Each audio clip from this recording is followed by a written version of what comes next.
ವಿಜಯಪುರ ಜಿಲ್ಲೆಯ ಜಳಕಿ ಪೊಲೀಸ್ ಠಾಣಾ ವ್ಯಾಪ್ತಿಯ ಹಲಸಂಗಿ ಅನ್ನುವಂತ ಒಂದು ಗ್ರಾಮದಲ್ಲಿ ಮಧ್ಯಾಹ್ನ 3:30ಕ್ಕೆ ಇಬ್ಬರು ಆಗಂತಕರು ಮಾಸ್ಕ್ ಮತ್ತೆ ಹೆಲ್ಮೆಟ್ ಅನ್ನು ಧರಿಸಿ ಬೈಕಲ್ಲಿ ಬಂದ್ಬಿಟ್ಟು ಅಲ್ಲಿ ಮಾರುದ್ರ ಸದಾಶಿವ ಕಂಚಗಾರ್ ಅನ್ನುವಂಥವರ ಭೂಮಿಕಾ ಜ್ಯುವೆಲರಿ ಇವರ ಅಂಗಡಿಗೆ ಬಂದ್ಬಿಟ್ಟು ಅವರಿಗೆ ಬಂದೂಕನ್ನ ತೋರಿಸಿ ಅಂಗಡಿಯಲ್ಲಿ ಇದ್ದಂತಹ 205 ಗ್ರಾಂ ಬಂಗಾರ ಮತ್ತೆ ಸುಮಾರು 1 kg ಬೆಳ್ಳಿ ಆಭರಣಗಳನ್ನ ದೋಚ್ಕೊಂಡು ಹೋಗಿರ್ತಾರೆ. ಅಲ್ಲಿದ್ದಂತಹ ಒಬ್ಬ ಸಾರ್ವಜನಿಕರ ಕಾಲಿಗೂ ಕೂಡ ಅದರಲ್ಲಿದ್ದಂಥ ಒಬ್ಬ ಆರೋಪಿ ಗುಂಡನ್ನ ಕಾಲಿಗೆ ಹೊಡೆದು ಹೋಗಿರ್ತಾನೆ. ಈ ಮಾಡಿದಾದ ಮೇಲೆ ನಮ್ಮ ಪೊಲೀಸ್ನವರು ಅವರಿಂತ್ರ ಸುಮಾರು 20 ದಿನಗಳ ಅವರ ಕಠಿಣ ಪರಿಶ್ರಮದ ಫಲವಾಗಿ ಈ ಇಬ್ಬರು ಆರೋಪಿತರುಗಳನ್ನು ಕಳೆದ 3 ದಿನದ ಮುಂಚೆ ಅವರನ್ನು ಪೊಲೀಸ್ ಕಸ್ಟಡಿಗೆ ತಗೊಂಡ್ಬಿಟ್ಟು ಅವರಿಂತ್ರ ರಾಬರಿ ಆದಂತಹ 205 ಗ್ರಾಂ ಬಂಗಾರದ ಆಭರಣಗಳು ಮತ್ತು 1 kg ಬೆಳ್ಳಿ ಆಭರಣಗಳು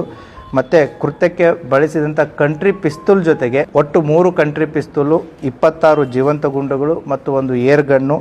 ಮತ್ತು ಅವರು ಅವತ್ತು ಅಪರಾಧಕ್ಕೆ ಬಳಸಿದಂತಹ ಹೋಂಡಾ ಯೂನಿಕಾರ್ನ್ ಆಗಿರ್ಬೋದು, ಅವರ ಬಳಸಿದಂತಹ ಮಾಸ್ಕ್, ಹೆಲ್ಮೆಟ್, ಕ್ಯಾಪ್ಸ್ ಏನಿವೆ ಅವುಗಳನ್ನು ಕೂಡ ವಶಪಡಿಸಿಕೊಂಡಿದ್ದಾರೆ.